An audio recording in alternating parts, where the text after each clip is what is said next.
वंदे मातरम। इस पुस्तक में आज हम पढ़ेंगे मेरी परीक्षाएं शुरू हो गई। इस विषय पर ब्रह्मा कुमारी मंजू बहन अपने अलौकिक जीवन की कहानी आपके सम्मुख रख रही है। तो चलिए आज हम इसे पढ़ते हैं। ससुराल में जब नियमित रूप से सेंटर पर जाने लगी तो उस घर के सारे मित्र संबंधी कहने लगे कि घर की बहू घर से बाहर अर्थात ब्रह्मा कुमारियों के पास कैसे जा सकती है, हम भी देखेंगे। एक दो बार पति से मार खानी पड़ी और देवर जेठानी से झगड़ा भी हुआ। फिर मैंने कहा, अगर आपको मेरा यह जीवन अच्छा नहीं लगता तो ठीक है, मैं माँ के पास चली जाऊंगी। पति ने कहा, देख लेना, मैं तो दूसरी शादी करूँगा, तुम्हारे बच्चों का क्या हाल होगा मैं कह नहीं सकता। बच्चे बहुत छोटे थे, बड़ा बच्चा 5 साल का था और छोटा बच्चा 2 साल का। बच्चों को यह पता ही नहीं था कि माँ बाप के बीच झगड़ा होता है, क्योंकि हमारा संयुक्त परिवार था। एक जेठानी सबके लिए खाना बनवाती थी, दूसरी सबको खाना खिलाती थी। घर में आया भी थी, एक आया बच्चों को नहलाती थी, एक कपड़े पहनाती थी, एक स्कूल ले जाती थी। सबके बच्चे इकट्ठे रहते, खाते, खेलते, सोते थे। उनको माँ कौन, ताई कौन, चाची कौन यह भी पता नहीं था। सबको एक जैसा ही समझते थे। सन 1963 में लौकिक माताजी और छोटी बहन बाबा मम्मा से मिलने मधुबन गए। उस समय मैं घर पर ही थी। माताजी ने बाबा से कहा कि बाबा, बड़ी बेटी घर में अकेली है, घर संभाल रही है, उसके लिए आप याद प्यार दे दीजिए। कमल सुंदरी दादी के हाथों बाबा ने मुझे पत्र और टोली भेजी। बाबा ने लिखा था, जैसे बच्ची ने लौकिक घर संभाला है वैसे एक दिन बाबा का घर संभालेगी। पत्र पढ़कर उस समय मुझे कुछ समझ में नहीं आया। बाबा ने मुझे शेरनी शक्ति बना दिया। ज्ञान में निश्चय होते ही मैं सेंटर पर सेवा भेजने लगी। सुबह सेंटर पर जाना नहीं होता था, इसलिए दिन में 11 बजे जाती थी। जगदीश भाई मुझे रोज़ मुरली की पॉइंट सुनाते थे। उन्होंने अलौकिक माँ बनकर मुझे पालना दी। गृहस्थ जीवन में रहते श्रीमत की धारणा कैसे करें यह सिखाया। जब मैं पहली बार बाबा से मिलने आई थी तब अव्यक्त बाप दादा कमरे में बच्चों से मिलते थे। मैंने पूछा, बाबा मेरा क्या पार्ट है? मैं चाहती हूँ कि युगल और परिवार सहित ज्ञान में चलूँ, नहीं तो बाबा के घर में आ जाऊँ। बाबा ने मुझे इतनी शक्तिशाली दृष्टि दी और कहा, बच्ची शक्तियाँ कहाँ होती हैं? मैंने कहा, मंदिर में। बाबा ने कहा, नहीं, मैदान में और अकेली होती है। दूसरी बात बाबा ने कहा, देखो बच्ची, अगर गाय रस्सी से बंधी हुई होगी और मुक्त होने के लिए खींचती रहेगी तो वह कहाँ जाएगी? रस्सी की तरफ ही जाएगी ना। मैं घर वापस गई। रोज़ कुछ न कुछ खिटपिट चलती थी। ऐसे चलते चलते एक दिन मामला गंभीर हो गया। घर वाले कहने लगे कि तुम घर में रहो, नहीं तो संन्यास ले लो। मैंने कहा कि अगर आप घर में रहकर पवित्र रहने नहीं देंगे तो मुझे संन्यास लेना ही पड़ेगा। आखिरकार मेरा वहाँ रहना मुश्किल हो गया तो मैं माँ और मामा के पास मेरठ आ गई। ससुराल वाले बुलाने आए, मैंने मना कर दिया।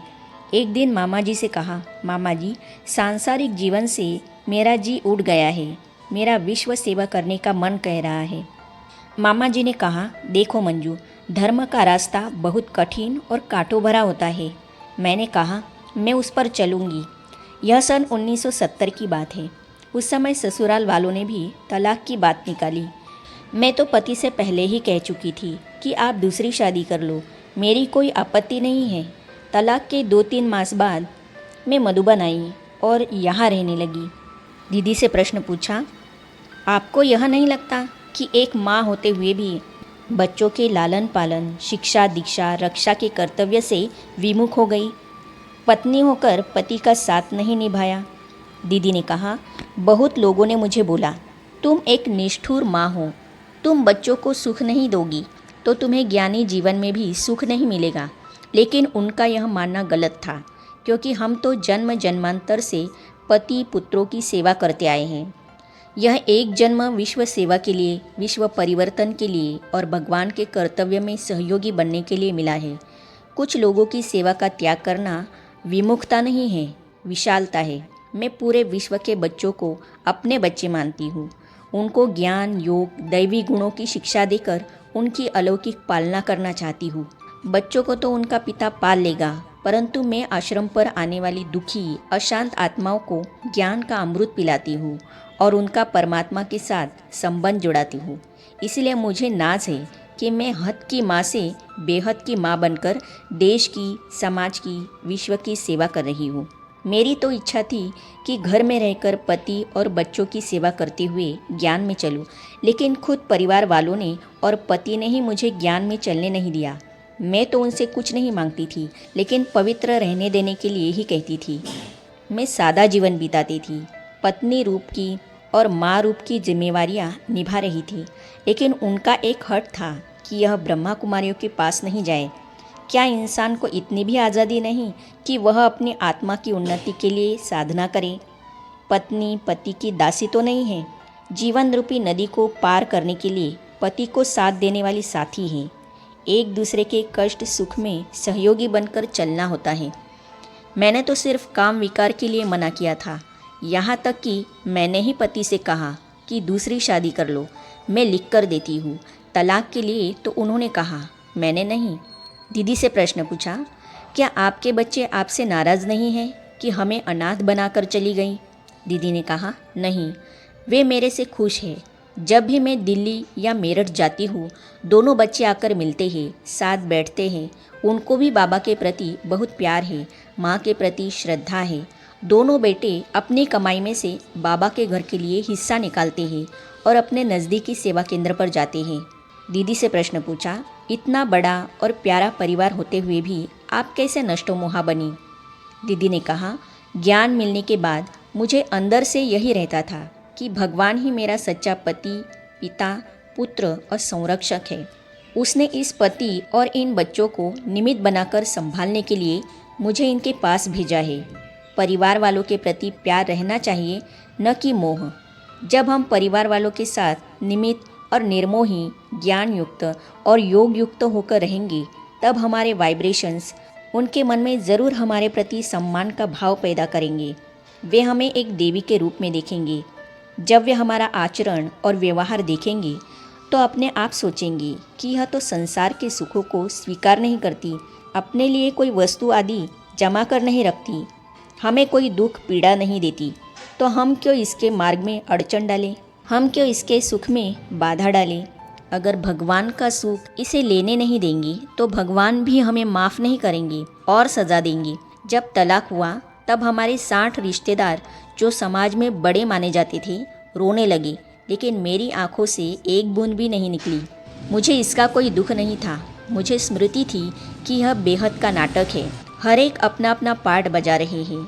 मुझे तो आध्यात्मिक उन्नति करनी है। मेरा मन ऊपर उठा हुआ था, भगवान की स्मृति में प्रवृत्त था। जब मैं घर से निकली थी उस समय ससुराल में एक भी ज्ञान में नहीं था। आज बहुत से सगे संबंधी ज्ञान में चलते हैं। जेठानी, उसके बच्चे, उसकी बहू, उसका दामाद ज्ञान में चलते हैं। एक जेठानी सेवा केंद्र पर रहती है। ननद, नंदोई ज्ञान में चलते हैं। एक चाची ज्ञान में चलती है। बड़े वाले जेठ जो मेरा बहुत विरोध करते थे, उनका लड़का अभी नैरोबी में है, वो भी ज्ञान में चलता है। दूसरे जेठ का लड़का कनाडा में है, वो भी ज्ञान में चलता है। इस प्रकार अब हमारे परिवार में बहुत से लोग बाबा के बच्चे बन चुके हैं और इस ईश्वरीय जीवन का आनंद ले रहे हैं। एक जेठ ने दिल्ली में अपने घर का एक भाग ब्रह्मा कुमारी सेवा केंद्र के लिए दिया हुआ है। दीदी से प्रश्न पूछा, अब आपके ससुराल से इतने लोग कैसे ज्ञान में चल रहे हैं? कारण क्या होगा? तो इन अनुभवों को हम पढ़ेंगे अगली कड़ी में।